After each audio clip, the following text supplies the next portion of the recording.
देश भर में हम देख रहे हैं कि आरएसएस और उनकी तरह के जितने भी कट्टरवादी विचारधारा के लोग हैं वो इस देश के दलित, मुस्लिम, ओबीसी और वंचित घटकों को यहाँ से हद्दपार करने की कोशिश कर रहे हैं, उनको ज़मीन में गाड़ने की कोशिश कर रहे हैं। और ऐसे कट्टर जो भी विचारधारा है उनके साथ सीधा लड़ने का काम अगर कोई नेता कर रहा है हमारे देश में और ख़ासतौर के महाराष्ट्र में तो बाबा साहब अम्बेडकर कर रहे हैं। इसी विचारधारों को हम स्वीकार के और हम वंचित में उनके साथ एक सिपाही बनकर उनके लड़ाई में हिस्सा लेना चाहते हैं। इसी वजह से मैं वंचित में दाखिल हुआ हूँ। आपके साथ कितने लोगों ने प्रवेश किया? मेरे साथ हमारे जितने भी संगठन के कार्यकर्ता थे, हमारे तकरीबन 2-5 हज़ार कार्यकर्ता इस शहर में, सभी ने वंचित आघाड़ी में शामिल होने का निर्णय हमने लिया है, एक दूसरे को विश्वास में लेकर। चुनाव लड़ने वाले क्या? पार्टी ने अगर ठहराया मैंने लड़ना चाहिए तो लड़ूंगा। आपके ऊपर एक जिम्मेवारी होगी कि यहाँ ज़्यादा से ज़्यादा सीटें।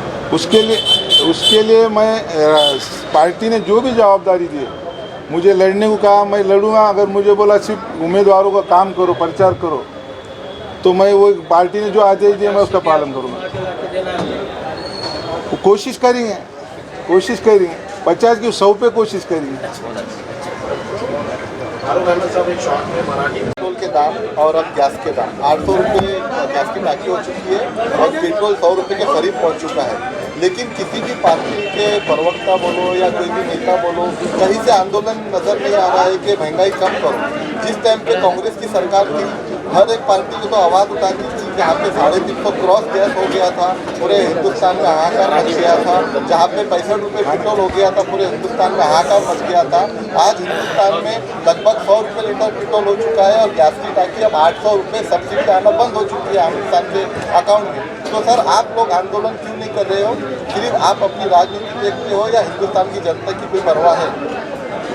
देखिए, मुझे लगता है कि जिस तरीके से कांग्रेस और भाजपा दोनों भी एक दूसरे की मदद करते हैं, वो एक दूसरे को सत्ता में लाने का काम करते हैं और वो अलग अलग पार्टियां हैं, ये हमारी गलतफहमी है।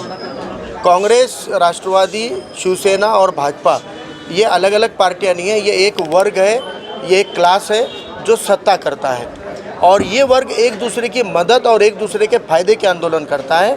इसलिए आज जनता को यह बात बहुत देर से समझ में आ रही है कि ये दोनों पद्धति के जो वर्ग है आमने सामने खड़े हुए ये जनता का भला नहीं चाहते हैं। आप कह रहे हैं कि भाई पेट्रोल की दाम बढ़े हैं, गैस के दाम बढ़े हैं। आज आप देखिए कि पेट्रोल के दाम बढ़ने के पीछे का कारण केवल और केवल अंबानी को जो महंगा पेट्रोल का प्रोडक्शन है रिलायंस का, उसके पेट्रोल के डीजल के दामों से कम अगर सरकारी पेट्रोल पंप के दाम हो जाएंगे तो फिर वो पंप बंद हो जाएंगे। आपने देखा इससे पहले की सरकार में वो पंप बंद रहे हैं। अब वो पंप को चलाने के लिए अंबानी अडानी की पेट्रोलियम कंपनी को बढ़ाने के लिए ये सरकार सामान्य लोगों को, आम लोगों को तकलीफ में डालने का काम कर रही है। अभी जो पेट्रोल कंपनियां हैं सरकारी, वो भी डायरेक्ट अडानी अंबानी जैसे कॉरपोरेटर को बेची जा रही हैं और गैस की जो जितने भी सोर्सेस होते हैं जो सरकार खुद ONGC वगैरह टाइप के इंस्टीट्यूशन के माध्यम से बनाती थी, वो अब डायरेक्टली वो कच्चे गैस को वो प्रोडक्शन में नहीं ला रहे हैं, वो डायरेक्ट अडानी अंबानी को दे रहे हैं। पूरा देश बेचने को निकाला हुआ है ये सरकार ने और ये अब आम लोगों की जो भावना है वो इस और होनी चाहिए। हम इसको समर्थन करते हैं कि लोगों ने अब इसके विरोध में आना चाहिए, हम लोगों के समर्थन में और महंगाई के खिलाफ में और लोगों को समस्याओं से छुटकारा दिलाने के लिए। अब खाली विरोध में आंदोलन करने से काम नहीं होगा, तो विकल्प देखकर नए लोगों को जनता ने अवसर देना चाहिए, ऐसा हमको लगता है। सर सब्सिडी के पैसे अकाउंट में आना बंद हो चुके हैं, सिर्फ 15 पैसे, 20 पैसे या 25 पैसे आ रहे हैं, जहाँ पे 300 से 350 आते थे 800 रुपये गैस वाले को देने के बाद। सर उसके ऊपर क्या कहेंगे सर? देखिए, मैंने कहा है कि वो सरकार और ख़जाना जो है वो पब्लिक की प्रॉपर्टी है, वो बेचकर अडानी अंबानी को डाल रहे हैं तो ये लोगों का जेब काट रहे हैं ना। आम लोगों का जेब काटने वाली जेब कतरी सरकार है, आम लोगों का जेब काट रही है, लेकिन ख़जाना अडानी अंबानी का बढ़ा रही है। इन 10-7 सालों में अगर आप निकालोगे तो बाकी की पब्लिक इंडस्ट्री में भी जो ये अडानी अंबानी के करीबी 4-6 कंपनियां हैं, ये हमेशा प्रॉफिट में है, जबकि दुनिया की दूसरी कंपनी जो है दुनिया भर में भी कंपनियां नुकसान में जा रही है। तो क्या वजह है कि ये कंपनियां हज़ारों गुना मुनाफे की तरफ जा रही है? तो आम आवाम का जेब काटकर उनका ख़जाना भरने का काम ये सरकार कर रही है। ये सरकार अडानी अंबानी की दलाल बनने का काम कर रही है, एजेंट बनने का काम कर रही है। इसलिए इस सरकार को बदलना पड़ेगा। सरकार को बदलना है तो खाली लोकसभा के वोटिंग पे नहीं बदलेगी, आपको निचली चुनाव से लेकर, जैसे आपने देखा कि ग्राम पंचायत के अंदर हज़ारों सीटें ग्राम पंचायत की 4000 के करीब सीटें वंचित ने जीती। क्यों जीती है? क्योंकि अब लोगों को दूसरी पार्टियों का भरोसा उठ गया, इसलिए वंचित को दिए। ऐसा ही हमको नगर पालिका, नगर पंचायत, महानगर पालिका से अगर हम बदलाव की राजनीति शुरू करते हैं तो डेफिनेटली आने वाले चुनाव में परिवर्तन होगा और एक नया विकल्प देश के सामने आएगा। सर, एक आखिरी सवाल है सर कि हर पार्टी विकास के मुद्दे पर ही इलेक्शन लड़ना चाहती है, महंगाई के मुद्दे पे क्यों नहीं लड़ना चाहती? नहीं, देखिए, अभी हमने तो कहा है कि जो लोगों को सताने वाले मसले होते हैं, समस्या होते हैं, वो आधार होता है। आज जैसे मैंने कहा औरंगाबाद में राजनीति जो हो रही है, आप कह रहे हैं कि विकास के मुद्दे पे होती है, लेकिन मुझे लगता है कि शहर के नाम को लेकर राजनीति हो रही है। यहाँ पे संभाजी नगर होगा क्या औरंगाबाद होगा? मैं पूछना चाहता हूँ इन पार्टियों से। खासदार और आमदार का इलेक्शन नहीं, कोई भी नहीं होता है, बिल्कुल नहीं होता है।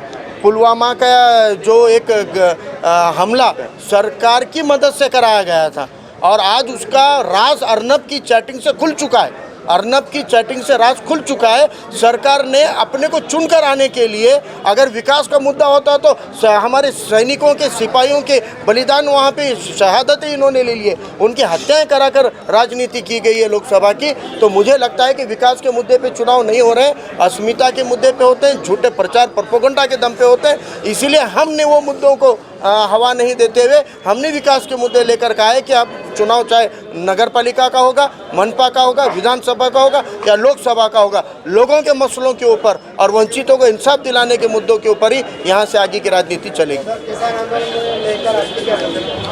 किसान आंदोलन ये किसानों की बुलंद आवाज़ है और ये सरकार अपने खिलाफ उठने वाली हर आवाज़ को दबाती है। लोगों की ये गलत फहमी थी, लोगों की ये गलत धारणा थी कि ये सरकार खाली मुसलमानों को दबाने आई है। ये गलत फहमी से अब लोगों ने दूर आना चाहिए, मुसलमानों को नहीं। इसने यहाँ के बड़े बड़े व्यापारियों को दबा दिया। नोटबंदी करने के बाद में मुसलमानों को दबाया क्या? नोटबंदी का सबसे ज़्यादा नुकसान मुस्लिमेतर समाज को हुआ है। जीएसटी लाने का सबसे बड़ा नुकसान बड़े बड़े व्यापारियों के, वहाँ कितने मुसलमान होंगे, हीरे डायमंड के और करोड़ों के टर्नओवर वाले, तो फिर इनको नुकसान किसको हुआ है? इसी तरह हर निर्णय जो सरकार ले रही है वो मूठ भर अडानी अंबानी जैसे सरमायादारों का, भांडवलदारों का, कॉरपोरेट का फ़ायदा करने के निर्णय ले रही है। ये अब लोगों को समझना चाहिए। इनके खिलाफ आवाज़ उठाने वाला चाहे हमारा पिछड़ा समाज भी हुआ तो फिर वो नक्सलवादी होता है, मुसलमान आवाज़ उठाए तो आतंकवादी होता है, और किसान अगर आवाज़ उठाए तो खलिस्तानी होता है। यानी कोई भी आवाज़ उठाएगा तो उनको भी वो देशद्रोही साबित करने का